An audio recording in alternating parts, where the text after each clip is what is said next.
Bonjour. Alphonse de Lamartine disait dans Destin de la poésie, la poésie, cette langue, quand elle est bien parlée, foudroie à l'être comme la foudre. Elle anéantit de convictions intérieures et d'évidences irréfléchies où l'on chante comme un filtre et le berce immobile et charmé, comme un enfant dans son berceau au refrain sympathique de la voix d'une mère. De ce fait alors, n'est-il pas que la poésie demeure un moyen pour résister au silence, à l'obscurantisme, à la douleur, à la blessure, et qu'il est nécessaire à travers la poésie de reconstituer le sens et de donner de la signification à notre existence? Nous accueillons aujourd'hui Louise Dupré, poète, romancière et dramaturge. Louise Dupré a fait paraître une vingtaine de titres qui lui ont mérité de nombreux prix et distinctions. Dans ses dernières publications, mentionnant le récit, l'album multicolore en 2014 chez Héliotrope, ainsi que les recueils de poésie Plus haut que les flammes en 2010 et La main hantée en 2016 aux éditions du Noroît, qui ont tous deux reçu le prix du gouverneur général. Plusieurs de ces livres ont été traduits dans d'autres langues et les membres de l'Académie des lettres du Québec et de l'Ordre du Canada. Ici Kamal Benkiran, bienvenue à l'émission Art et Lettres.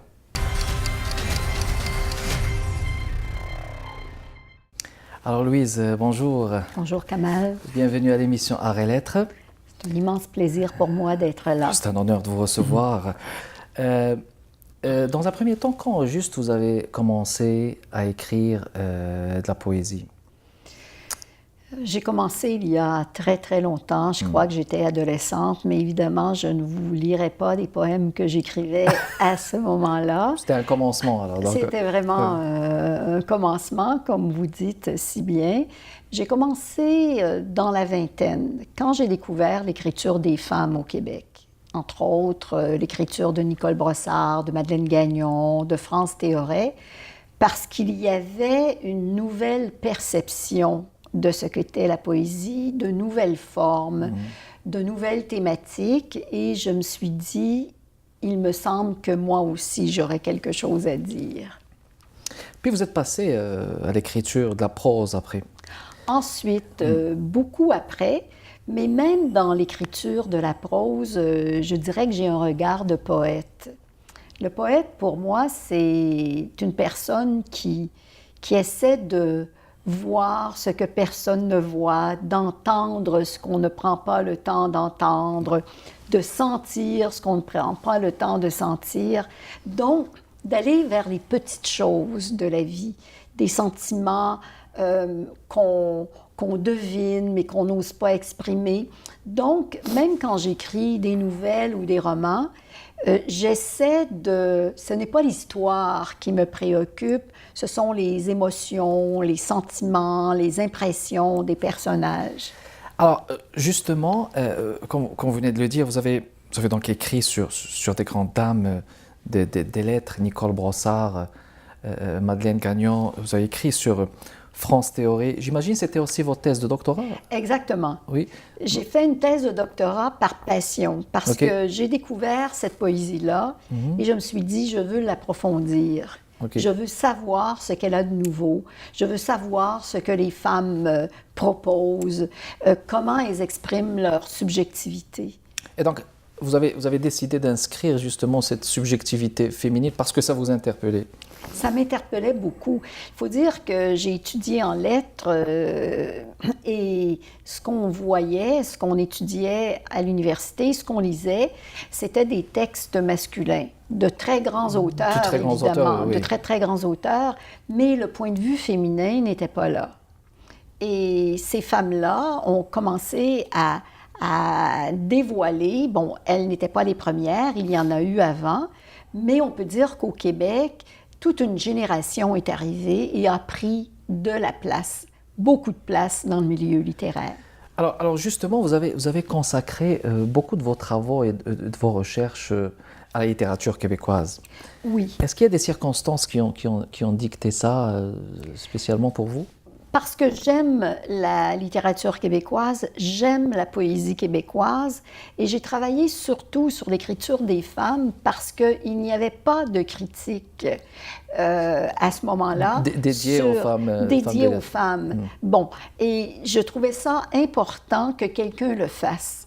Alors, j'ai consacré, disons, mon parcours universitaire à donner une place aux femmes et à leur poésie.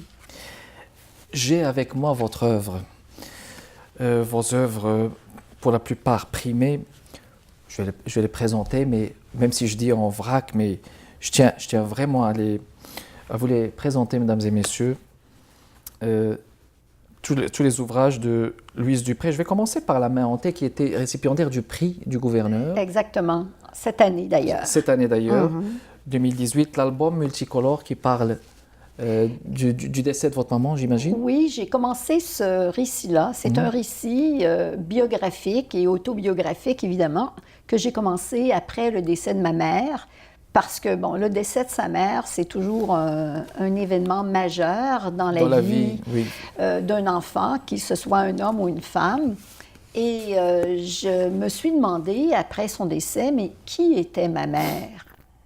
Est-ce qu'on peut dire, on sait qui elle est comme mère, mais comme femme? Mais peut-être parce qu'après le décès d'un proche ou d'un ami, qu'on pose les vraies questions aussi. Exactement. Et j'ai beaucoup regretté de ne pas avoir posé certaines questions avant son décès. Parce qu'il me reste beaucoup de trous. Hélas. Mais j'ai décidé de ne pas faire un roman, de respecter ces trous-là et de partir de phrases qu'elle m'avait dites, de photos que j'avais à la maison, de souvenirs, pour essayer de tisser son histoire, si on veut. Alors, j'ai eu beaucoup de plaisir à faire ce récit-là. Et ça m'a... Oui, je pense qu'on peut le dire, ce type d'écriture-là aide à faire le deuil. La Voie lactée. La Voie lactée, c'est un roman que j'ai écrit, que j'ai publié en 2001 et qui a été repris dans cette collection-là à Bibliothèque québécoise. Alors, c'est un récit d'immigration, mais habituellement, on voit des récits de nouveaux immigrants qui arrivent au Québec. Là, c'est une Québécoise qui décide d'émigrer. D'immigrer vers les immigrants. Ah ben alors, ça, c'est l'image inverse, oui. Exactement, parce que je trouve que c'est intéressant aussi. C'est un récit de la migration. De la migration. Mais à l'envers. À l'envers, magnifique. Le prix de la Société des écrivains canadiens. Oui. La Mémoria. La Mémoria, alors c'est un autre roman. C'est le premier roman que j'ai écrit.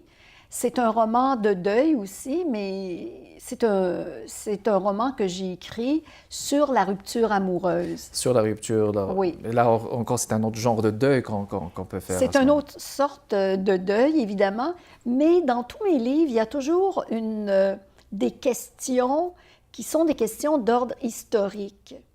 Alors, dans le récit, le roman Le Mémoria, je retourne à l'Antiquité grecque et latine. Et dans La Voie lactée, je retourne aux Phéniciens, qui est un peuple qui me fascine. Oui. C'est un peuple absolument fascinant, fondateur et qui me fait penser un peu aux Québécois. Oui. Et c'est un peuple sur lequel on ne sait pas grand-chose. C'est un peuple de grands voyageurs. Oui. Et c'est un peuple qui est fascinant. Alors, je fais constamment référence à ces peuples phéniciens. Louise, on va faire une pause et on vous revient dans les prochaines minutes, mesdames et messieurs. Restez avec nous. De retour, mesdames et messieurs, dans le cadre de cet épisode de l'émission Art et Lettres avec notre invitée Louise Dupré. J'insiste pour qu'on continue votre œuvre. Une écharde sous ton angle aux éditions du Norois. Ça a été publié en 2004. Alors, c'est un recueil de poésie où j'aborde la question du vieillissement et de la mort. Je suis à l'âge où je commence à perdre des amis. Et ce sont des questions que je me pose à moi aussi. Et ce sont des questions que j'ai abordées dans ce recueil-là. Des questions, des thématiques, donc Oui, très d'actualité et qui ont une certaine sensibilité aussi dans notre cheminement et dans notre vie commune en général. tout à fait. Ben, j'essaie d'aborder de grandes thématiques universelles, le vieillissement, la mort, le deuil, l'amour, la colère, bon, et puis des thématiques aussi plus historiques, comme dans Plus haut que les flammes, où j'ai abordé toute la question d'Auschwitz et de Birkenau, et la Oui. question que je pose sous cette thématique-là, c'est qui est l'être humain? C'est existentiel. Exactement, qui est l'être humain? Qui est capable de faire de telles choses? Et c'est une question qui a continué à me hanter dans la main hantée, parce que je me dis, tout le monde peut tuer aussi. Donc, on ne peut pas voir le monde en termes de bon ou de méchant. Je crois que dans certaines situations, l'être humain peut être aussi très méchant. Oui, Tout le oui. monde a le mal. Le mal est en nous. Le mal est là. Mais dans votre écriture, je mets le mot entre guillemets, on dirait une écriture de la violence, de la souffrance, de la douleur, de la blessure. Oui, je crois que la plupart des poètes ont une écriture de la douleur, de la blessure, de la souffrance. Pourquoi? Parce que le monde dans lequel on vit n'est pas un monde joyeux, Oui. léger, et particulièrement aujourd'hui. Alors, on se rend compte du fait qu'il y a des problèmes écologiques, Tout à fait. des problèmes politiques, des problèmes d'injustice sociale, mais l'être humain cherche ses repères aussi. Alors, le monde change très, très vite Oui. et on est en réflexion. Tout le temps. Et je crois que l'écrivain est là peut-être pour nommer ce que la personne n'arrive pas à nommer dans sa propre vie. Tout à Ou fait. si elle le nomme, le fait de l'entendre réciter, parce que très souvent il y a des lectures de poésie, mais de le lire, ça aide beaucoup aussi. Et donner du sens. Ça donne du sens à la souffrance qu'on vit. Moi-même, je suis une grande lectrice, évidemment. Parfois, je lis des choses, je lis des textes où je me dis, ouf, j'aurais aimé écrire ça. Oui. Je me reconnais là-dedans. Oui. Et ça m'apaise. Ça sort, hein, en plus. Exactement. C'est apaisant. Et c'est faux de dire, ce serait faux de dire on n'écrira pas la souffrance parce que ça fait souffrir les gens. Non, non. Au contraire. Il faut peut-être un mot qui me vient, c'est l'authenticité. Exactement. C'est-à-dire dire les choses de manière authentique et les exprimer aussi Oui. quand ça vient du fond du cœur. Oui. Bien, justement, ce Noir, livre-là, qui est un livre de deuil que j'ai écrit après le décès de mon Justement. père, OK. c'est un livre noir, c'est un livre sur la mort. J'ai été interloquée quand j'ai appris qu'un ami qui était sur son propre lit de mort lisait ce recueil-là et que ça l'apaisait. Ah, ben ça, c'est encore... Alors, c'est le plus beau compliment qu'on m'a jamais fait. Ben- Ça vaut plus qu'un prix. Exactement. Et C'est- c'est peut-être là la définition aussi de la littérature et de la Exactement. poésie, qu'en quoi c'est une cure et c'est une thérapie pour les autres. Ben, je pense que la poésie et la littérature en général doivent rencontrer l'être humain. Tout à fait. On n'écrit pas seulement pour que ce soit beau, pour que ce soit littéraire. On écrit parce que on veut qu'il y ait des résonances chez l'autre pour rejoindre l'autre. Exact. Et quand ça arrive, c'est extraordinaire. Justement, j'enchaîne pour rejoindre l'autre tout près. Tout près. Oui, oui, tout près de l'autre. Oui. C'est un recueil que j'ai écrit en 1998, enfin que j'ai publié en 1998. Toujours chez Du Norois. Toujours aux éditions du Norois. Et c'est un recueil justement sur ce questionnement-là de la vie et de la vie et de la mort, du désir de créer et du désir d'autodestruction. Oui. Et c'est un cri aussi d'espérance. Là, je fais un autre lien avec des mots secrets parfois. C'est un recueil pour les adolescents. Ah, pour les ados. Alors, mais qui parle, je crois, à tous les enfants qui dorment en nous aussi. Oui, oui, parce qu'il y a un enfant en chacun de nous. Et C'est là, ça. la transition se fait par, j'imagine c'est votre premier, vous me corrigerez, Louise, L'été funambule, le recueil de nouvelles. C'est un recueil de nouvelles et c'est un recueil. En fait, j'ai commencé par écrire des nouvelles dans des revues. J'étais poète et j'ai écrit des nouvelles dans la revue XYZ, Oui. dans Arcade, Liberté. la revue de Claudine Bertrand, Oui. dans plusieurs nouvelles. Et les relisant, je me suis dit, mais c'est tout un même univers. Oui. Et c'est l'univers d'une femme qui pourrait être la même femme d'une nouvelle à l'autre. Oui, alors c'est magnifique et ça, Alors, ça a créé. Je pense qu'on va rebondir sur ça si vous le permettez, Louise. On fait une pause, mesdames et messieurs. On vous revient dans les prochaines minutes. Restez avec nous. On est de retour, mesdames et messieurs, dans le cadre de cet épisode de l'émission Art et Lettres, toujours avec notre invitée, Louise Dupré. Alors justement, on est arrivé à L'été funambule, ce recueil de nouvelles, donc édité chez XYZ. Il y a aussi Vivante, qui est donc un extrait de choix de texte lu par vous-même. Oui, c'est un DVD, c'est une vidéo de Jean-Pierre Masse et c'est Jean-Claude Labrec qui a fait la caméra, donc j'ai été très choyée.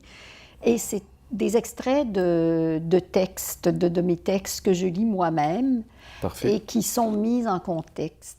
Alors, évidemment, ce ne sont pas des textes récents parce que la vidéo a été faite en 2004, mais c'est une vidéo qui peut être, en tout cas moi, qui me parle beaucoup, puis à laquelle je tiens beaucoup. Magnifique.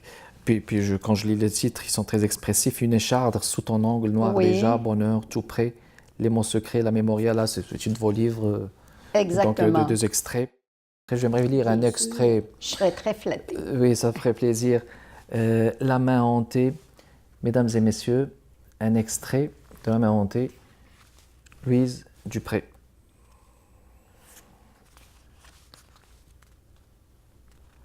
Personne ne t'a jamais appris à décrocher. Les petites mortes qui se balancent aux cordes des arbres, tels des cerfs-volants, souillés par le sperme des villes. Elles sont là ce matin, dans leurs robes indiennes, devant tes yeux, à peine ouverts. Elles défilent parmi les chats à la recherche d'un foyer. Et l'indignation Facebook des femmes comme toi, tuées à chaque sursaut de leur ordinateur. Tu n'aurais jamais pu imaginer qu'on pourrait se faire violer et pendre. Quand on allait uriner la nuit dans les champs, jamais imaginer que ton œil deviendrait galerie d'horreur, où se confondrait le sort des filles avec celui des bêtes, et tu te demandes comment tu arriveras à tenir une journée encore, le cœur mitraillé de toute cette misère. Il y a beaucoup de réalisme. Bien, écoutez, je suis partie d'un fait divers que j'avais vu justement dans mon ordinateur. Ce sont des petites Indiennes des Indes, là, qui, parce qu'elles n'ont pas de toilette, vont uriner dans les champs la nuit. Et puis, souvent, elles se font violer, étrangler et pendre. Alors, c'est incroyable. Là. Ouais. Et cette image-là de petites filles, elles ont 14 ans, 13, 14, 15 ans, elles se balancent Non, c'est... aux branches des arbres. Ça laisse... Des traces, oui. Oui, sans mots. Oui. Sans mots. Et dans ce livre-là, justement, je voulais parler des horreurs de notre civilisation. Et ça, c'est une des horreurs de notre civilisation. De notre civilisation, exactement. Notre existence aussi. Et justement, je pense que la fonction du poète et de l'auteur, c'est de rendre compte de tout ce qui nous touche. Vous avez écrit une magnifique chronique il y a quelques mois sur la fonction du poète et de l'écrivain. Je tenais à vous poser cette question. Le titre d'ailleurs était poète, c'était Profession poète, poète. exactement, profession poète. Lui, j'aimerais savoir, est-ce que vous pensez qu'il y a une reconnaissance du métier d'écrivain et de poète dans notre société contemporaine? Malheureusement, non. Les poètes, les écrivains, les artistes en général sont très peu reconnus parce qu'on est dans une société de l'argent. Ce qui est important, c'est de faire de l'argent, de produire de l'argent, d'avoir de l'argent, mais l'être, ça ne compte pas. Et à part certaines personnes qui veulent réfléchir, qui veulent sauver leur âme, je dirais, les artistes n'ont pas droit de citer dans une civilisation comme la nôtre. Pas seulement au Québec, mais je pense dans toute la civilisation occidentale. Remarquez que dans les pays d'Amérique latine, la poésie tient une place beaucoup plus grande qu'ici. Et certains amis me disaient aussi que, par exemple, dans certains pays orientaux ou moyen-orientaux, la poésie est beaucoup plus présente qu'elle ne l'est. Mais ici, hélas, le poète passe pour quelqu'un qui perd son temps très souvent. Mais pas pour tout le monde, heureusement, parce qu'il y a des lecteurs de poésie, il y a des gens qui apprécient la poésie. Tout à fait. Je peux être d'accord avec vous. Peut-être bien dans une société industrialisée, même dans les sociétés même en voie de développement. Nous avons contribué et participé dernièrement en 2017 à une lecture de textes dans le cadre d'Orientalis en 2017. Nous avons lu aussi, on a lu nos textes chez Orientalis en 2017. Quel est votre sentiment sur les littératures des Québécois originaires des communautés? Ben, c'est une très belle littérature qui malheureusement n'est pas encore assez connue, d'où l'importance d'un festival comme Orientalis. Moi, j'étais très honorée de lire des textes de Mahmoud Darwish.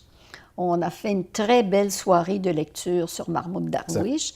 Et je crois que le festival va devenir de plus en plus connu, que de plus en plus de gens vont aller aux activités. Et justement, c'est se connaître les uns les autres passe souvent par la littérature et par les arts, par le cinéma, par la peinture, et c'est extrêmement important. Exactement. Il y a une très belle poésie du Moyen-Orient, une grande poésie, et je voudrais, moi, que tout le Québec, de toutes les communautés culturelles, la connaissent mieux. Parfait. Louis, c'était un plaisir de vous avoir reçu. Pour moi aussi, vraiment. Merci beaucoup d'être passé nous voir. C'était tout pour cet épisode d'émission Arts et Lettres, mesdames et messieurs. Merci beaucoup de votre fidélité. Portez-vous bien. Kamal Benkiran avec vous. À la prochaine.